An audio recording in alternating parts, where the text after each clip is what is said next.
G'day everyone, I'm Smokescreen and welcome back to another video, and here we go straight into the action with the next round of the FIA Manufacturer Series for 2021, and we meet ourselves on the grid here down in 13th. This is the first race. I did two races the evening of the race, so slot 1 and slot 2. But this race was kind of a write-off, and I mean, we'll move through this race very quickly. But you will see what happens and what actually persuaded me in the end to go again. But you can see the combination here. Brands Hatch Grand Prix in Group 3, and of course being Manufacturer Series, and having chosen Toyota, we are in the Toyota GR Supra Racing concept as always. Very trustworthy car. The old trusty Supra hasn't let me down yet. Or maybe it has. I think it has at some point, but again, still a solid car. It's actually a very decent car around this circuit, because this circuit being so narrow, you want a car that's like good down the straights and has good cornering as well. The Supra has both, thankfully. The cornering isn't as good as it is in a straight line, but it's definitely no slouch in the corners. But this race kind of got off to a fairly mundane start. As you can see, we started in 13th and remained in 13th for about a lap or so. We meet ourselves back here on lap 2, where we make a mistake going through Sterling's Bend, the second to last corner here, and it just invites a Beetle to move his way past, and we slot into the gap in between the positions 13 and 14th. That makes us 14th and the person behind now 15th. But we slot into that gap, and that's something that's really important at this circuit. Like, if you make a mistake, you're quicker just dropping in behind the car that's going to overtake you, rather than trying to defend your position and running side by side through all these corners, because it's so hard to overtake as the McLaren just makes himself some room. On the inside of Druids, we're going to try and defend this down the inside here, and we successfully do. So I've literally just gone against my own advice there. We skip ahead once again, still finding ourselves up behind the Beetle, but he gets a poor exit out of Sheen Curve, and we dive down the inside of Sterling's Bend, and he turns in on us there. I was well alongside at the time he turned in, so I'm not at fault for that one, and we are up into 13th position at this point. So once again, we're just going to be trying to focus on making sure we can keep the car on the track. We get a little bit of a poor run out of the final turn. We keep the car central, and the car behind chooses to go to the inside. That is a Nissan GTR driven by Farrell PS. He makes his way through, so we gained a position on the Beetle and lost a position to this Nissan, and we make this mistake. This was the big error of the day. Completely just missed the braking point. I've got no other explanation for that.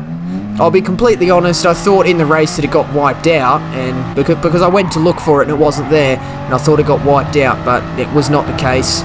We make a position on Chupagetti, who made a mistake, and a load of people go into the pits, and we are up into 14th. We had to put in a load of decent laps there to try and sort of catch back up and put ourselves in a position where we can gain. Someone is serving a penalty there, and coming up into lap 10, I believe the Nissan goes into the pits. He does. He whacks on the right indicator. Into the pit lane he goes. So this is a one-stop race, and we're going to complete that stop on the following lap, lap 11, which is a little bit closer to the halfway point. Coming out of the pits, it took a few laps to catch back up to some traffic. Nissan GTR makes a mistake, and it makes him susceptible to a move here, and I dive down the inside at turn 4, up the inside at Surtees. It can be done, and it's actually a very good overtaking spot, but you can see we get that move there. Attacking Chupagetti around the outside, who is having not pitted yet, I assume, and the Nissan just follows him through, having put me out of position, and flies up the inside of Chupagetti, who runs wide, and it gives us a look in on the inside of Druids, and there's no contact between us except for the exit. I've given him the curb. Maybe that was quite on the limit in terms of how much space I should have given Chupagetti, but I did not use any of the curb there. We make this mistake now, and we just run four wheels on the grass. Just too much oversteer on the exit of Surtees, and we're going to get absolutely swamped by two cars. That's Chupagetti making his way past, and a Citroen GT making his way past as well. And we are down into last position. Chupagetti gets bundled wide by the Citroen at turn 1, and it gives me a look in as well, and I get that move done. Citroen drove up the road, and this Nissan fell back from further ahead.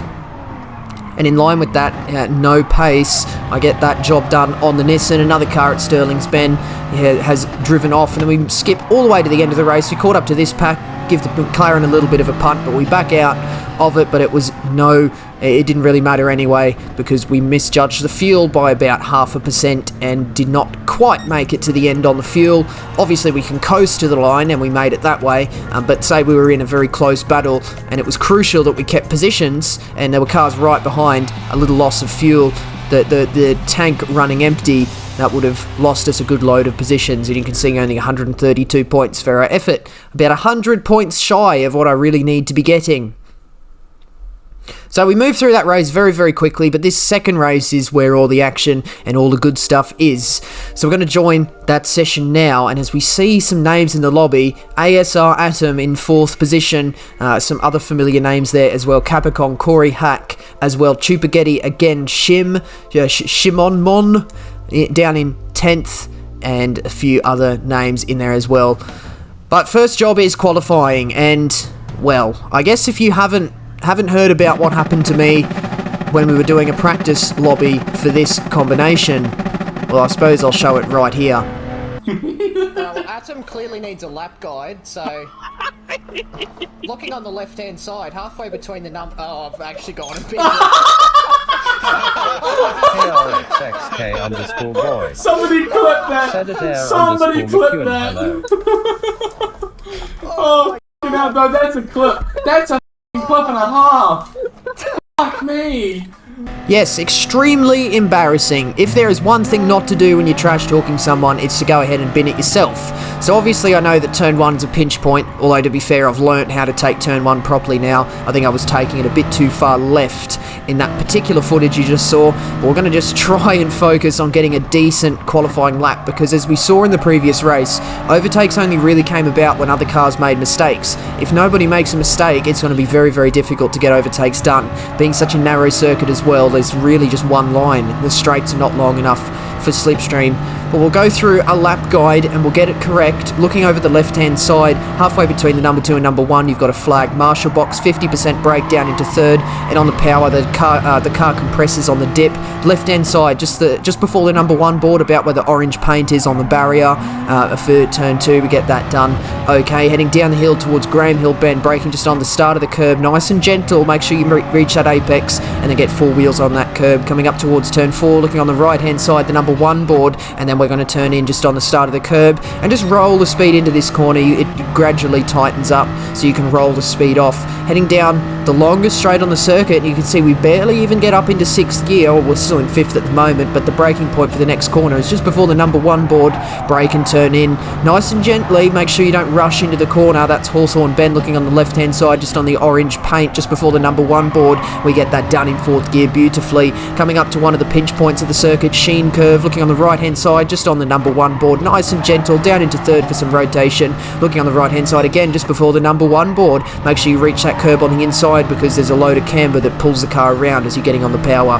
Coming up towards the final turn, look on the left-hand side, just before the number 1 board, and make sure you meet that apex. It goes over a crest halfway through the corner, so the car gets very light and it's easy to run wide. And because we are on a hot lap, we're going to take the shortest run to the line down the inside, and it's a 121.5. We immediately bail to try and go again, but at the end of the day it was no improvement, but still ultimately qualifying in 3rd. That's actually a pretty decent qualifying spot, and it puts us in a very good position for the race, which will be starting shortly, but not before the Manufacturers Series introduction.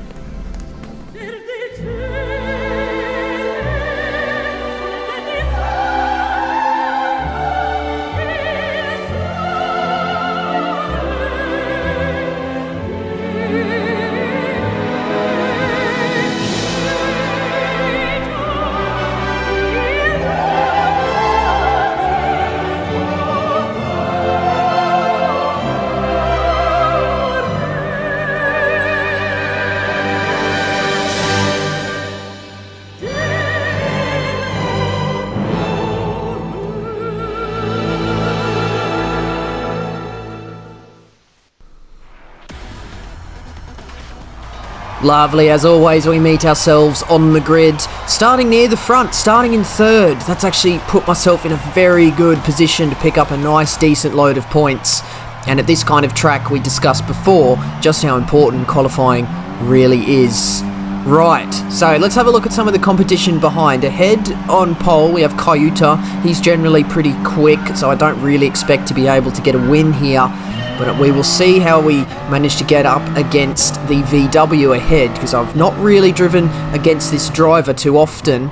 So it will be interesting to see just how quick he actually is. Obviously, he's got some decent pace under his belt, having qualified that Volkswagen Beetle on second position, still on the front row to be fair to him, so that's a very quick qualifying lap. But there is the possibility of a driver becoming rattled in race conditions, so we'll see exactly how that goes, and if that indeed does even happen to me, because I seem to be very susceptible to in-race pressure.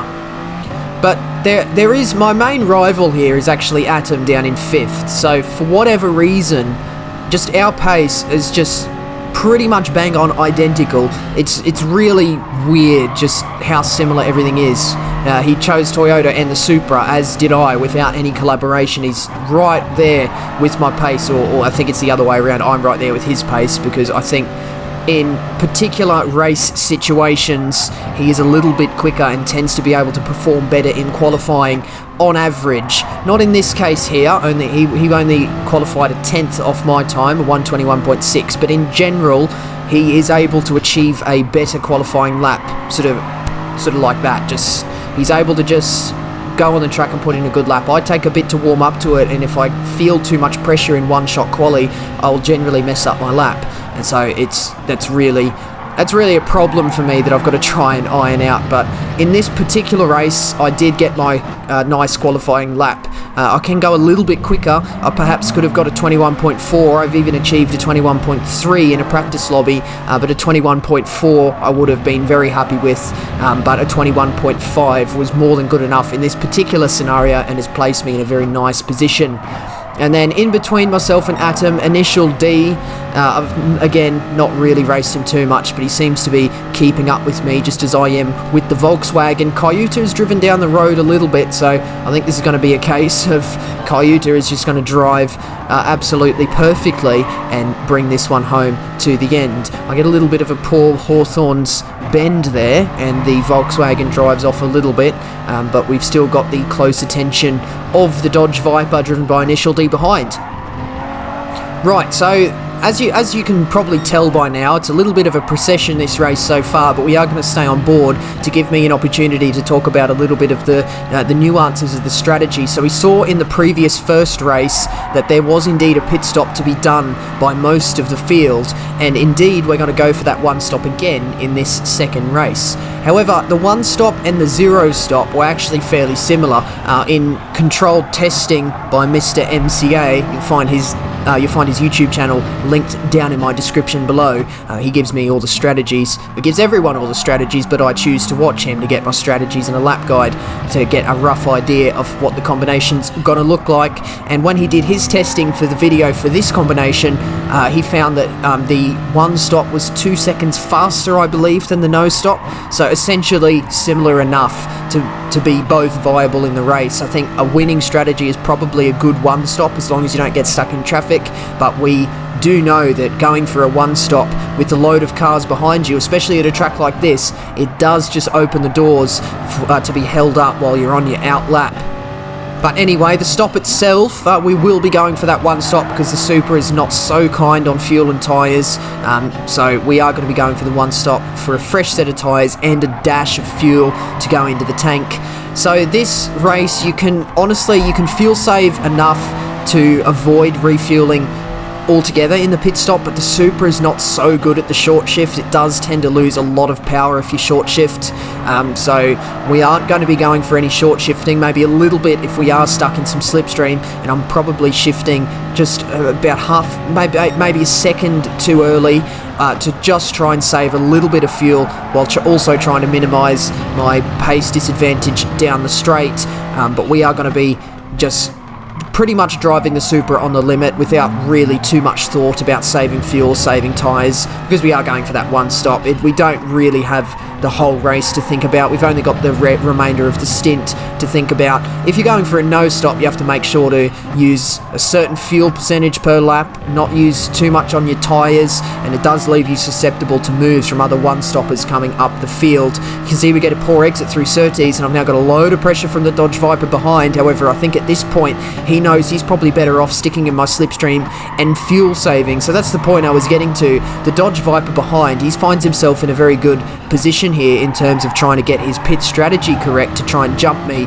So what's going to happen is we already know what I'm going to do. I'm going to try and go for the refuel, but we've seen previously, or I've told you previously, that the refueling in the pit stop can be avoided altogether if you do save enough fuel.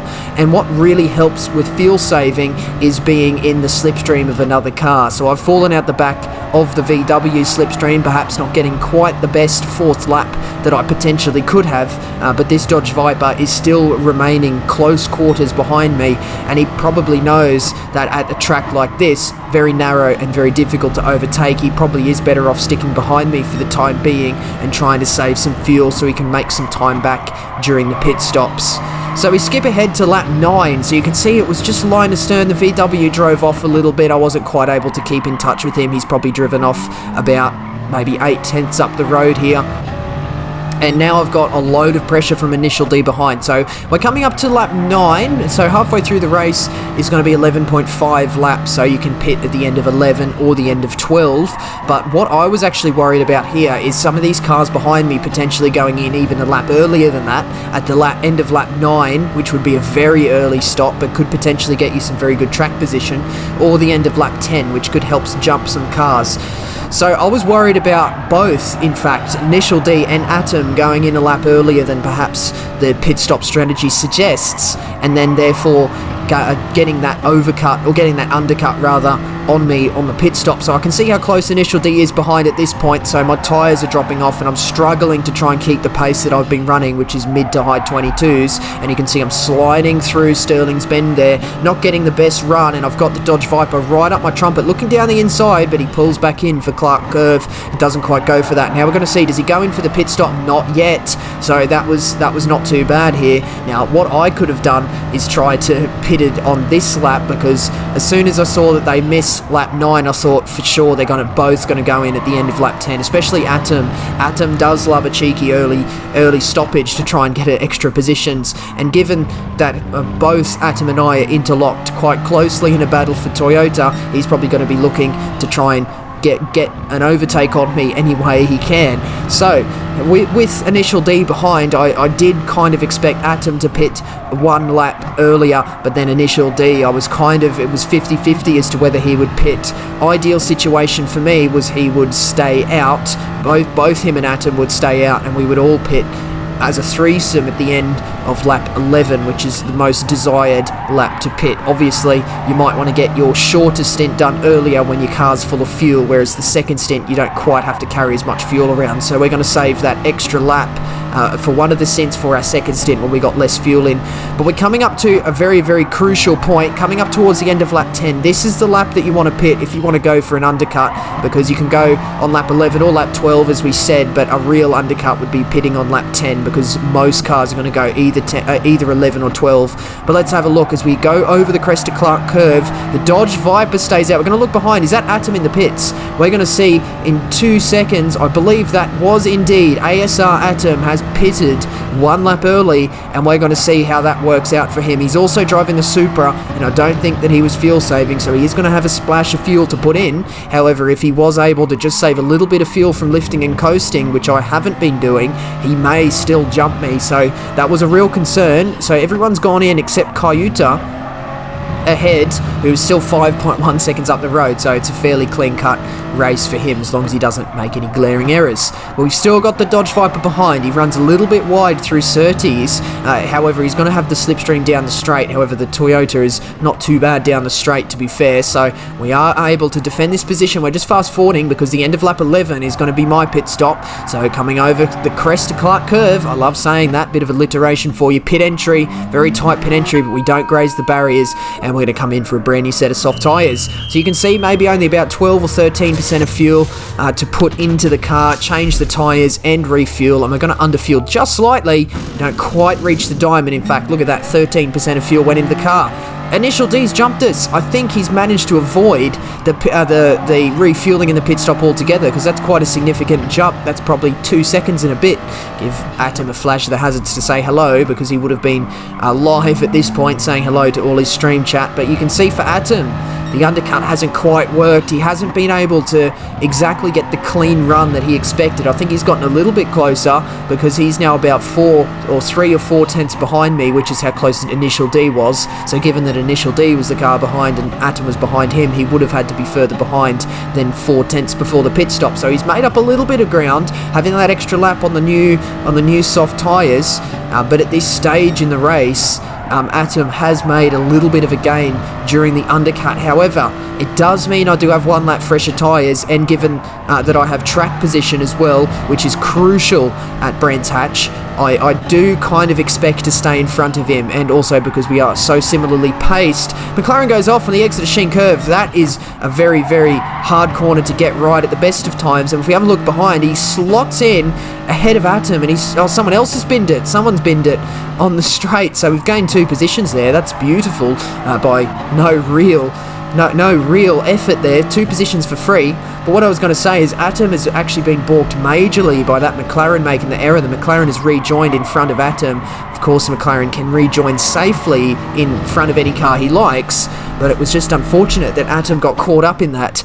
But we are right behind Initial D and Capicong. I know that I can keep Initial D behind if he is indeed behind me, so it was quite important to me that I try to get past the best I can. Obviously, I don't want to fight too much and lose too much time just to allow Atom to get back in within touching distance of a move on me. You can see Initial D runs wide through Surtees, a little bit of contact, and I'm not able to get that move done. And Capicong has got an awesome run through turn 4 and has gapped Initial D quite a bit down the straight. I'm trying to give Initial D something to think about, to show my nose down the inside. I had no intention of going for a move there at all, but what that does is it just makes them look in their mirror to see, oh, what's he doing? And if he does that at the wrong time and misses his braking point, that could potentially allow me to move through that position. But you can see Initial D's had a major, awesome run through this back section of the circuit, all through these corners, all through Hawthorne, Westfield, Sheen Curve, Sterling's Bend. Awesome run for Initial D, and he's almost sort of back within slipstream range of Capicong.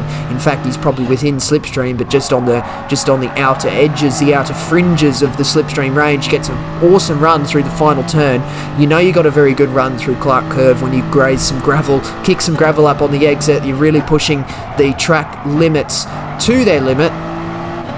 Yeah, that's how you know you got a good run, but I've got a better run through turn 1, and it gives me almost half an opportunity to go up the inside at Druids, but it's a very difficult corner to get it done because you're coming off the major loaded portion of the exit of Paddock Hill Bend, and the car's very difficult to get back to the inside. He gets a good Graham Hill bend, and he's just gapped me a little bit, so let's see if we can try and get something done on Initial D.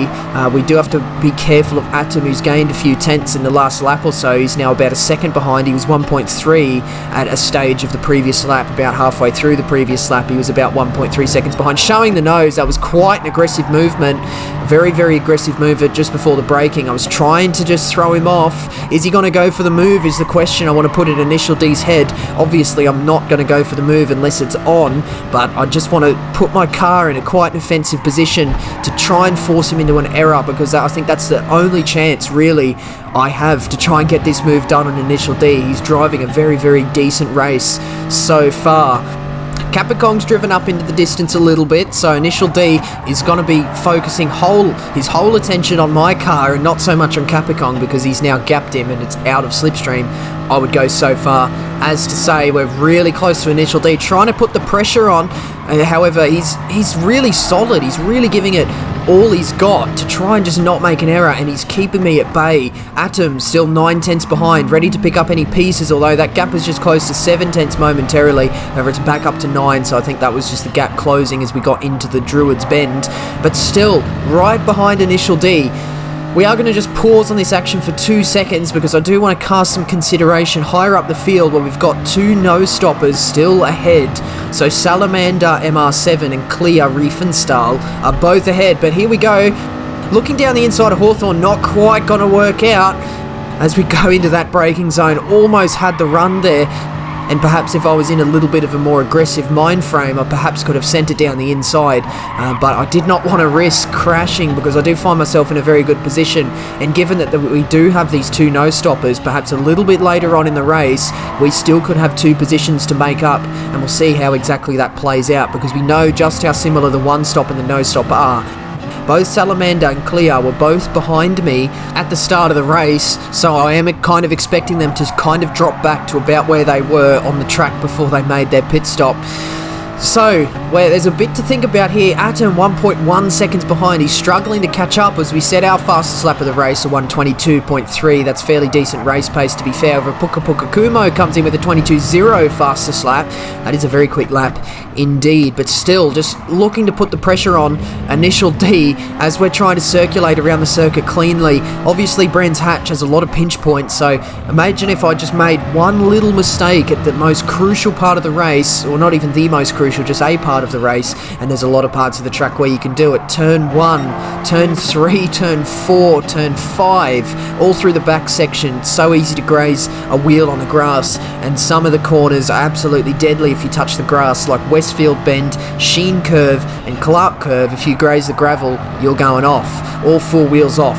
But coming through here, we get a very nice Hawthorne's Bend there, and that gap up to Atom has just risen back up to over 1 second. But we're just going to skip ahead because it was much of the same. However, the two nose stoppers are beginning to come into the picture. You can see the Viper did begin to pick up some slipstream off the back of Capicong as he got held up by the two nose stoppers, and he's extended the gap to me a little bit. You can see Clear on the outside of turn 1, so that's another nose stopper. So we are going to be looking to get past him as quick as possible, and this actually gives me a good opportunity of trying to keep Atom at bay, because if I can get past these nose stoppers quicker than Atom can, we will be able to extend that gap, because at this stage in the race I felt my tyres beginning to go and my mental energy. I was beginning to fatigue and sort of begin to wear out and lose energy from driving so quickly throughout this race. But we catch up to Clea at a very good point of the track here down the straight. However, we are going to be running side by side into the braking zone, so while we caught up to them on quite a good part of the track, we actually had to execute that overtake by taking a narrow turn into Hawthorne's Bend. We're going to come back to Atom's perspective and see how quickly he can clear Clea, because he is, of course, coming up to Clea throughout this back section, this narrow back section of the circuit. So if he catches up to Clea at the wrong time, it will be lights out. It will be curtains for Atom's potential to try and get past me. But look, he gets a very good exit out of Sterling's Bend, and in fact, I think, the Mazda, I think it must feather the throttle there, because it just slowed down so much, giving Atom a little bit more space. That's quite sensible driving from Clea there. They know that there's just no point in holding Atom up, and we'll see from this angle, yeah, he does lift the throttle. He just lets Atom take the racing line, or they let Atom take the racing line, and he manages to get past quite quickly. We're going to jump back on board with me and see what happens when we catch up to this second nose stopper, Salamander, driving another Mazda RX Vision. So perhaps that was one of the stronger cars on fuel and tyres, and perhaps the nose stop was indeed quicker in the Mazda RX Vision. Maybe it's not so it's always not so equal in every single car. Some cars may handle fuel saving and tyre saving better than others. The Supra, it was probably quicker to do a one stop. But you can see on the exit here, there's a massive incident. Salamander and Capicong have had it coming together, and we send it up the inside, and Atom follows us through. That's an absolutely crucial moment for the race now. However, what that's done is that's balked me just enough for Atom to get right close behind me, and has given me, while it has given me a podium paying position of third, it also gives Atom a much better chance of trying to get this position off me. If he can put the pressure on and just force me into an error, I'm going to be falling down to fourth position very quickly. Even though Atom and I have a very good relationship out on the racetrack, he's not going to let me keep a position that he knows he can rightly have, and that is fair play, because it would be the same if this was roles reversed. But it's crucial that we get a good exit out of this final corner, because turn 1 is a spot where he can possibly get the move done.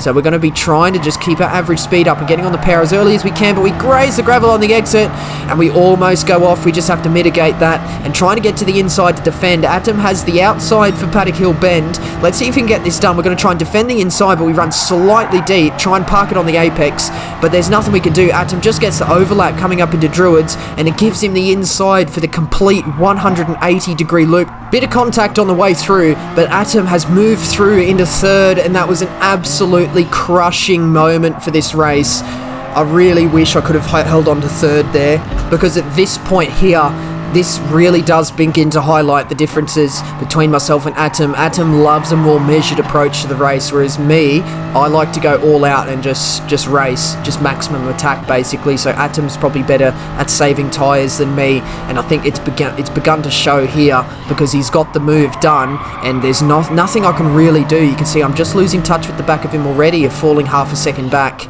So I think at this point, as crushing as it is to lose out on that third position, which I pretty easily could have gotten, pending that Atom was able to stay about a second behind for a little bit longer.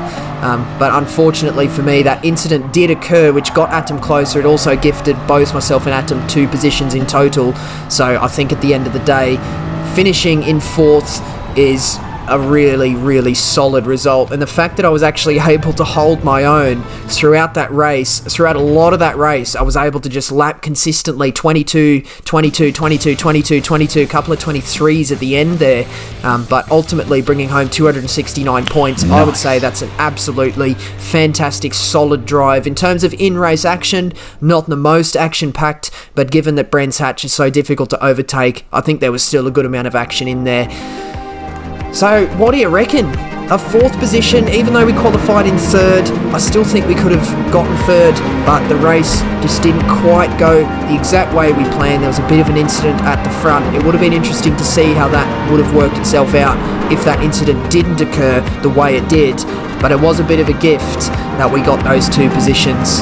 Third was on the cards, but Atom got past. He found a hole in my defence. Fair play to him, and massive congratulations on the third position there. But that was such an awesome race. That was really cool. I was able to hold my nerve, keep calm, lap consistently, and most importantly, hold my own. I was able to just lap as quick as I needed to, and that was a really solid performance there. But that's going to round up this video today, so do hit the like button if you enjoyed, and do subscribe if you'd like to see more videos from me. Do leave a comment as well. Questions, comments, and constructive criticism, as always, very much appreciated. But that's going to be the end of this one today, and that means that is it from me. So once again, I do thank you very much for watching. See you later.